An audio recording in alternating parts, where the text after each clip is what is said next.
তো অনেকদিন পর রান্নাঘরে ঢুকছি রান্না করব বলে, মানে কি বলতো, সকাল থেকে দোকান যাইনি, মা আজকে ব্যাংকে যাবে বলে, তাই জন্য রান্না করব বলে বাড়িতে আছি। কিন্তু দেখো কি রান্না করছি, দেখাতে এদিকে।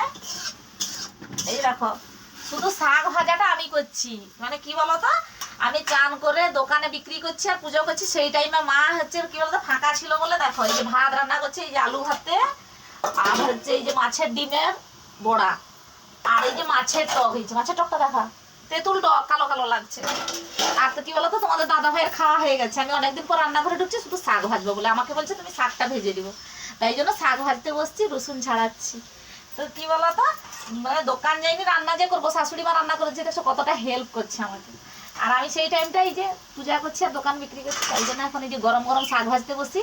তো আমার শাক ভাজাটা খুব প্রিয়, তাই জন্য আমাকে বলছে তুমি ভেজে নেবে। আর হচ্ছে শাক ভাজা আর এতগুলো তরকারি হচ্ছে, কে কে ভাত খাবে চলে আসো।